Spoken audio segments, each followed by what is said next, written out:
Hello विद्यार्थियों। अच्छे हो? हाँ अच्छे हैं, बिल्कुल एकदम। आज हम कक्षा 9 की गणित पाठ 7 त्रिभुज को पढ़ेंगे। उसमें हमने अभी तक पढ़ा है 7.1 के लिए कि त्रिभुज क्या होता है। फिर हमने उसमें पढ़ा सर्वांग समता, सर्वांग समता क्या होती है। उसके आधार पर 2 नियम बन के आए थे, ठीक है। एक था SAS सर्वांग सम नियम, एक था ASA सर्वांग सम नियम, और ASA की तरह ही था AAS। उसमें 2 कोण होते थे और एक साइड, और ASA में भी 2 कोण एक साइड, ठीक है।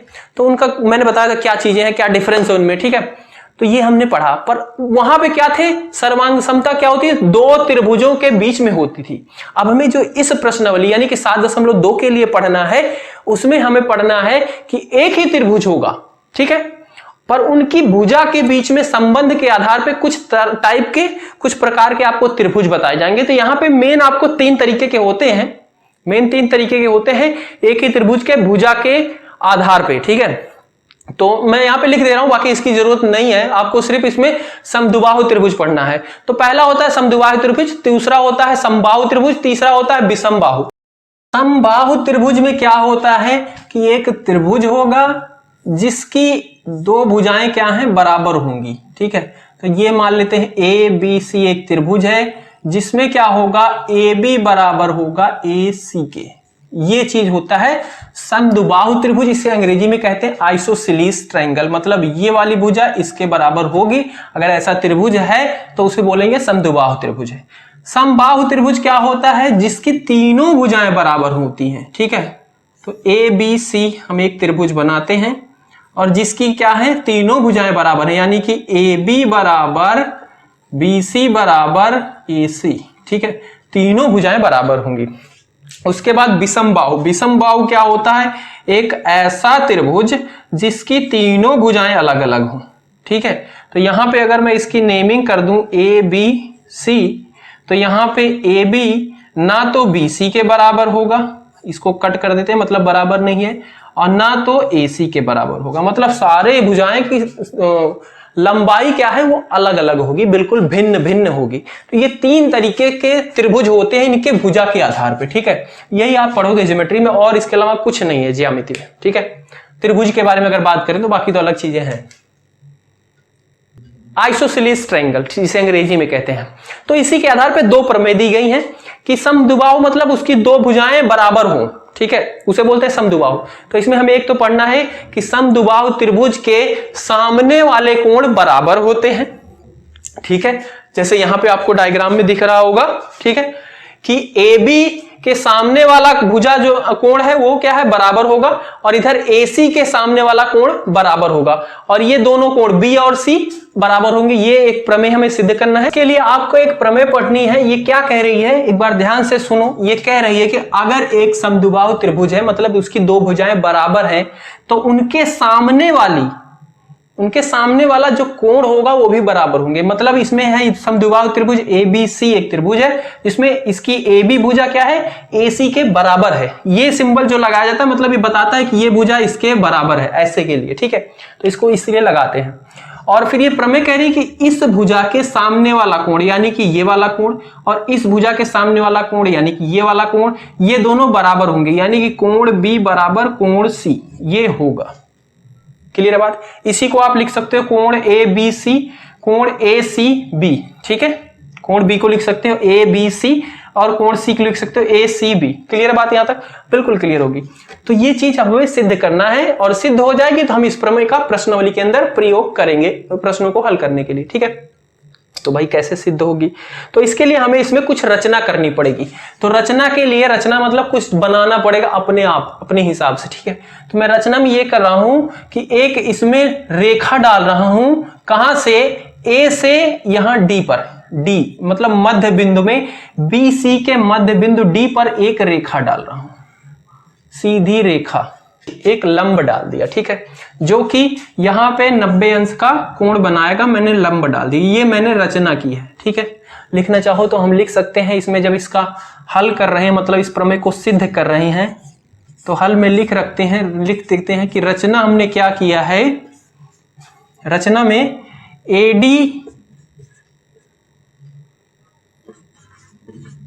लंब डाला किस पे, BC पे।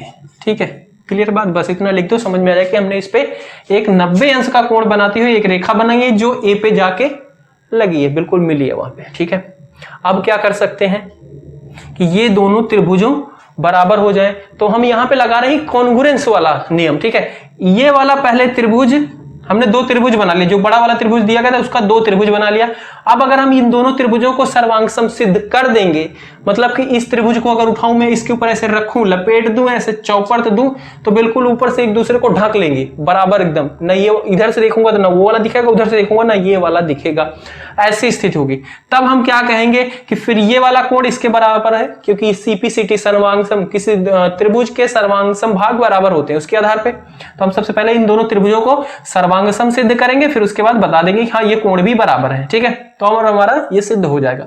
तो सर्वांगसम बताने के लिए अब इस और इस त्रिभुज में क्या क्या चीजें हम बता सकते हैं बराबर है। तो सबसे पहली चीज तो हम ये बता सकते हैं कि इसमें AB जो है वो है AC के बराबर। हमें कहां से पता चला, क्योंकि ये जो त्रिभुज है ये क्या है, समद्विबाहु है, जो कि इसमें दिया गया है, जो सिद्ध करना है उसमें दिया गया है। और समद्विबाहु है, इसका मतलब ये वाली भुजा इसके बराबर है। ठीक है, तो पहली बात मैं इसमें लिख देता हूं कि त्रिभुज ABD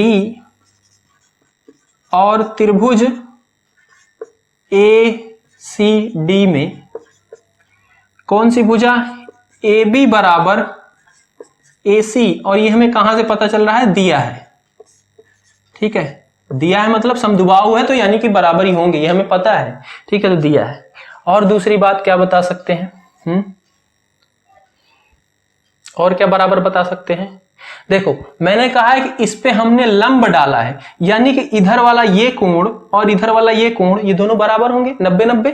ठीक है, लंब डालने का मतलब किसी एक रेखा पे ऐसी रेखा बनाओ कि वो जो उसको दो कोण बनाए और 90 अंश के बनाए। ठीक है, 90 अंश का कोण बनाए, यानी कि ये वाला भी 90, ये वाला 90। ये वाला कोण क्या है, ABC D वाले त्रिभुज में है, ये है ACD वाले त्रिभुज में, तो ये दोनों कोण बराबर हुए। यानी कि इसे मैं लिख सकता हूं कोण ADB बराबर कोण ADC, और ये क्या है, 90-90 अंश है।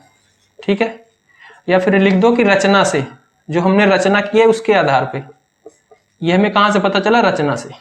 ठीक है, और वो 90-90 है।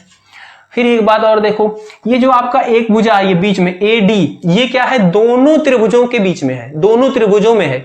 ये क्या, अगर ABD त्रिभुज गिना जा रहा है तो उसके अंदर भी आ रही है, ACD गिना जा रहा है तो उसमें भी आ रही है, मतलब ये दोनों में कॉमन है, उभयनिष्ठ है, ये दोनों में बराबर है। तो AD बराबर AD होगा, और ये कैसी भुजा है, उभयनिष्ठ है। क्लियर बात।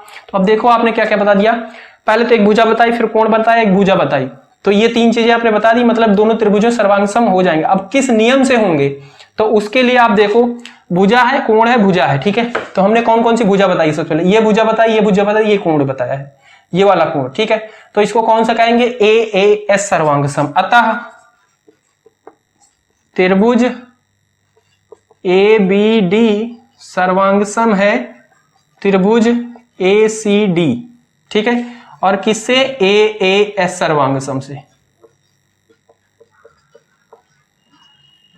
सर्वांगसम नियम से। ठीक है, सर्वांगसम नियम से। क्लियर बात। अब जब दो त्रिभुज सर्वांगसम सिद्ध हो गए तो इनके संगत कोण हो या भुजा हो वो भी बराबर होंगे। ठीक है, तो अगर मैं इसको ऐसे बिल्कुल ऐसे चौपट दूं, यहां बीच से ऐसे पलट के इसके ऊपर ऐसे लपेटा मार दूं, तो इधर वाला जो कोण होगा ABD वाले त्रिभुज का, और इधर कोण होगा ACD, ये कोण, ये दोनों बराबर है। ठीक है, और कैसे बराबर हुए, ये क्या है, संगत सर्वांगसम त्रिभुज के संगत भाग है या संगत कोण है। ठीक है, तो इसको लिखूंगा मैं कि कोण ABD बराबर होगा कोण ACD, और ये क्या है, सर्वांगसम त्रिभुज के संगत कोण है, या फिर CPCT अंग्रेजी में कह देते हैं, congruent part of congruence triangle. ठीक है, तो मैं ये लिख दे रहा हूं, आप हिंदी में लिखना चाहो तो लिख लो कि सर्वांगसम त्रिभुज के संगत कोण हैं, बराबर होते हैं। तो इस तरीके से हमारी यह प्रमेय सिद्ध हो गई। एक प्रमेय और दी गई है 7.3, जिसमें बोला गया है कि अगर कोई त्रिभुज है और उसके दो कोण बराबर हैं, तो ये मान लेते हैं ये एक त्रिभुज है ए बी सी, जिसके दो कोण बी और सी बराबर हैं, तो इनकी संगत भुजाएं भी बराबर होंगी, यानी कि ये और ये भी बराबर होंगे।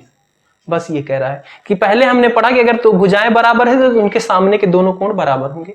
अब ये उसका बिल्कुल विपरीत है, इसका विलोम है, बिल्कुल उल्टा, कि अगर दो कोण बराबर हैं तो उनकी भुजाएं भी बराबर होंगी। तो हमें इसे याद रखना है कि अगर कोई त्रिभुज दिया गया है, अगर उनके दो कोण बराबर होंगे तो हम उनके सामने वाली दोनों भुजाएं भी बराबर मानेंगे और इनका हम प्रयोग करेंगे प्रश्नों को हल करने के लिए। तो अब इसके बाद हम प्रश्नावली को शुरू करते हैं। प्रश्नावली 7.2 का पहला प्रश्न दिया गया है। कह रहा है कि एक समद्विबाहु त्रिभुज एबीसी में जिसमें AB बराबर AC है। तो ये डायग्राम पहले से नहीं बना हुआ है, इसने बोल दिया कि एक समद्विबाहु त्रिभुज है, उसमें कौन सी भुजाएं बराबर AB AC। तो हमने क्या किया, एक त्रिभुज बना लिया ABC, ठीक है, उसमें दो भुजाएं बराबर रखी, कौन सी, AB बराबर AC। ये रही आपकी AB भुजा, ठीक है, ये वाली भुजा और ये वाली भुजा है AC, ये दोनों क्या है, बराबर है, तो इस पे लगा दिया, मतलब ये इसके बराबर है, ठीक है, ये प्रश्न में दिया गया ऐसा है। उसके बाद कह रहा है कि कोण B और कोण C समद्विभाजक परस्पर बिंदु O पर प्रच्छेद करते हैं। कोण B और कोण C, कोण B कोण C, इनका जो कोण है, यानी कि ये पूरा कोण, ये और ये पूरा कोण C, ठीक है, ये क्या हो रहा है, समद्विभाजक हो रहे हैं, मतलब बराबर भाग में बंट जा रहे हैं, ठीक है। और वो कहां पे मिल रहे हैं, O पर मिल रहे हैं। तो एक यहां से रेखा जा रही है B से और वो कहां पे जा रही है, O पे जा रही है, जो कि B कोण को दो भागों में बांट रही है। समान क्या है, उसी तरीके से C कोण को भी एक रेखा जा रही है जो O पे जा रही है और इसको दो कोणों में बांट रहा है, बराबर कोणों में, ठीक है। प्रच्छेद करती हैं और वो दोनों जाके कहां पे कट कर रही है, O पे। और A और O को जोड़िए, A यहां पे था और O को जोड़ दिया तो ये ऐसा बन गया। दर्शाइए कि, अब इसमें प्रश्न पूछा, यहां तक तो इसने दिया है सब कुछ जो भी था। अब यहां पे पहला प्रश्न पूछा है कि OB बराबर OC आप दर्शाइए। OB कहां है, ये वाली भुजा, OC कहां है, ये वाली भुजा, इन दोनों को आप बराबर दर्शाइए। तो देखो अब आप कैसे दर्शा सकते हो कि ये दोनों बराबर है, कैसे दिखा सकते हो भाई। ऐसे कहने से नहीं होगा कि बराबर है, कुछ हमें लिख के दिखाना पड़ेगा तथ्य कि ये इसलिए है बराबर, ठीक है। तो अभी तक जो हमने तथ्य पढ़ा है उन्हीं के आधार पर करेंगे। तो देखो हम इस चीज को कैसे बराबर दिखा सकते हैं, ध्यान से आकृति को ध्यान से देखना है। ये वाली भुजा के बराबर दिखाना है। अगर हम किसी तरीके से त्रिभुज AOB ये त्रिभुज और त्रिभुज AOC ये त्रिभुज अगर हम सर्वांगसम सिद्ध कर दें, ठीक है, सर्वांगसम अगर सिद्ध कर दें तो ये क्या हो जाएगी, ये वाली भुजा ये भुजा उसकी संगत भुजा हो जाएगी और वो बराबर हो जाएगी, ठीक है। अगर मैं इस त्रिभुज को यहां से ऐसे देखो, इस वाले त्रिभुज AOB और AOC, इस वाले त्रिभुज के यहां से बीच से फोल्ड करूं तो एक दूसरे के ऊपर बिल्कुल चिपक जाएंगे, एक बिल्कुल सर्वांगसम हो जाएंगे, ठीक है। और मतलब फिर ये क्या होगा कि ये वाली भुजा OC OB के ऊपर बिल्कुल आएगी, यानी कि दोनों बराबर हो जाएंगे। मतलब हमें क्या करना है, इन दोनों त्रिभुज को सर्वांगसम सिद्ध कर देना और उसके बाद फिर बता देना कि ये वाली भुजा इसके बराबर है। क्यों है, क्योंकि ये CPCT सर्वांगसम त्रिभुज के संगत भुजाएं बराबर होती हैं। क्लियर बात समझ में आई। तो चलो अब करते हैं। देखो तो मैं नीचे वाला मिटा देता हूं। नीचे वाला कह रहा है कि AO कोण O को समद्विभाजित करता है, ताकि हमें जगह मिल जाए। दूसरा पार्ट बाद में करेंगे, सबसे पहले पहला तो हो। तो यहां पे देखो हम इस त्रिभुज और इस त्रिभुज को बराबर कैसे बताएंगे, यहां पे सोच लेते हैं पहले तो इसमें एक तो भुजा दी गई ये वाली एक भुजा बराबर हो गई, ठीक है। दूसरी भुजा कर देंगे कि OAO बराबर हो गई, ठीक है, क्योंकि दोनों में उभयनिष्ठ है। तीसरा क्या बताएंगे हम बराबर भाई, भैया ये बता देंगे OB और OC। अरे बुड़बक, यही तो हमें सिद्ध करना है कि OB और OC बराबर है, यही तो सिद्ध करना है कि ये बराबर नहीं है। अभी हम नहीं बता सकते, कोई कहीं से दिया नहीं गया कि ये बराबर है। हम जो सर्वांगसम सिद्ध कर देंगे फिर बता देंगे बराबर है, समझ रहे हो। तो हम क्या कर सकते हैं फिर अब हमें एक चीज ये दी गई है कि कोण B और कोण C क्या किया गया है, बराबर भाग में बांटा गया है, ठीक है। तो बराबर भाग में अगर बांटा गया है, यानी कि ये ऊपर वाला कोण ये वाला कोण, ठीक है, बराबर सिद्ध कर सकते हैं क्या हम किसी तरीके से, सोचो। नहीं कर सकते। देखो अभी हमने पढ़ा है एक चीज, क्या पढ़ा है कि अगर समद्विबाहु त्रिभुज है तो वो दोनों भुजाओं के सम्मुख कोण बराबर होते हैं। तो ये रहा सम्मुख भुजा, जो समान भुजाएं हैं किसकी, इस ABC त्रिभुज की, तो इसके सम्मुख कोण ये रहा B और ये रहा C, यानी कि कोण B बराबर कोण C है। ये है क्योंकि हमने यहां से निकाला, क्योंकि ये समद्विबाहु त्रिभुज है, उसके हमने एक प्रमेय पढ़ी 7.2 जिसमें ये हमने पढ़ा। तो अगर कोण B का समद्विभाजक किया गया है, यानी कि इधर वाला कोण इसके बराबर और इधर वाला कोण इसके बराबर, ठीक है, और जब ये B और C बराबर ही है, उनका आधा करेंगे तो इनका जो ये वाला कोण होगा ये इसके बराबर भी होगा ना। ये तो बात हो गई कि दो चीजें हैं, 2-2 किलो मान लो आलू है, ठीक है, तो 2-2 किलो बराबर है।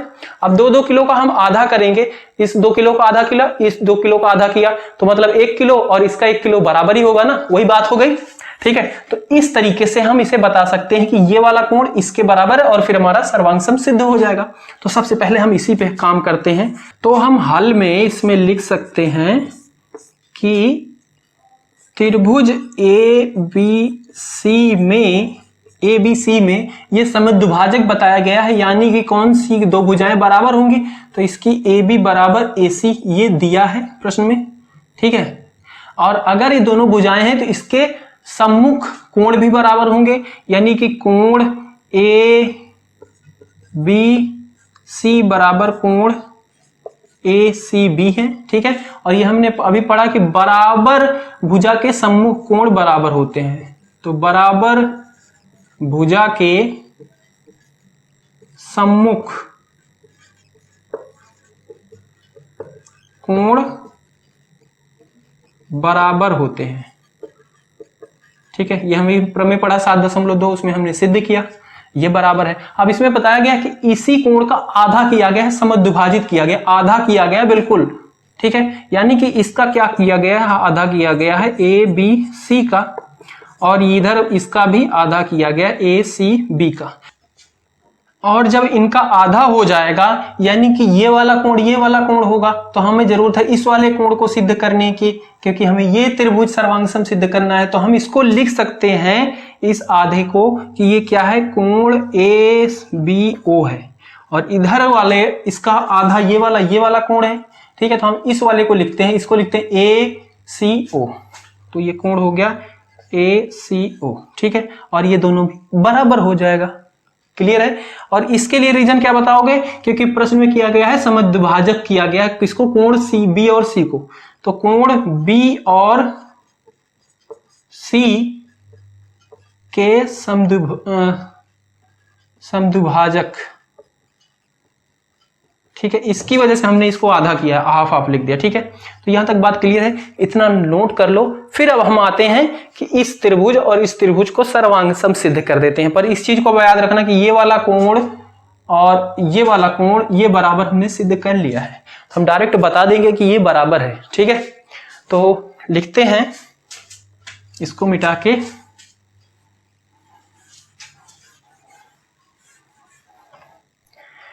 कि त्रिभुज ABO और त्रिभुज ACO में सबसे पहली बात क्या बता देते हैं, इसकी भुजा बता देते हैं। कौन सी, AB बराबर AC, कहां से पता चला हमें, ये क्या है, दिया है, ठीक है, क्लियर बात। उसके बाद क्या बता देते हैं, ये वाला कोण ही बता देते हैं, ठीक है, कोण ABO बराबर कोण ACO, कहां से हमने सिद्ध किया, अभी हमने देखा ना, ये क्या है, बराबर है, ठीक है। और उसके बाद कोण एक भुजा ये बता देती है बीच वाली AO बराबर AO, ये क्या है, उभयनिष्ठ है,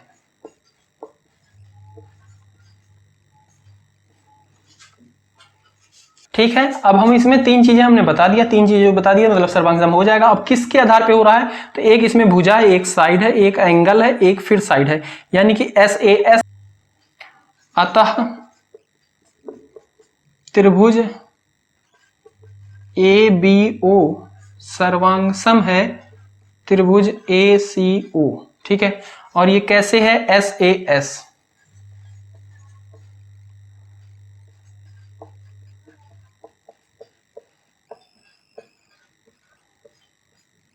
ठीक है। तो ये SAS सर्वांग सम से सिद्ध हो गया।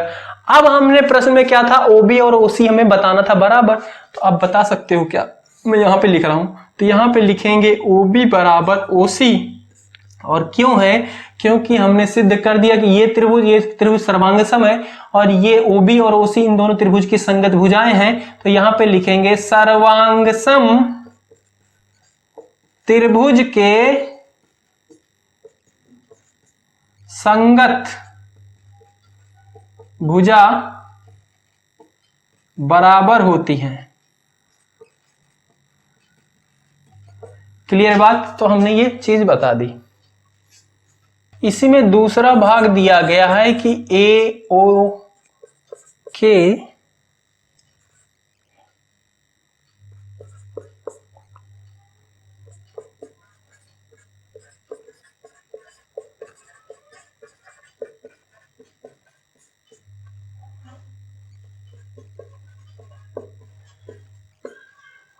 इसी का दूसरा पार्ट दिया गया, कह रहा है कि AO कोण A को समद्विभाजित करता है।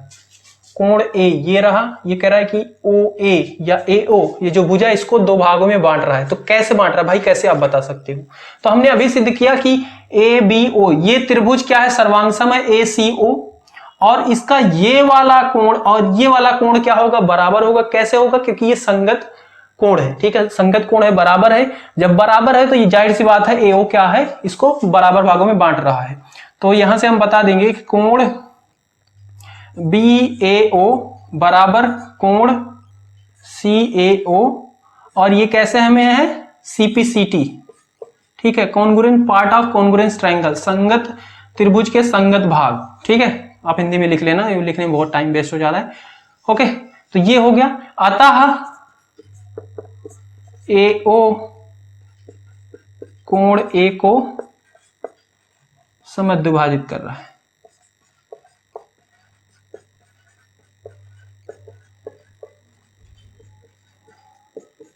क्लियर है बात, इसका मतलब ये समद्विभाजित करता है।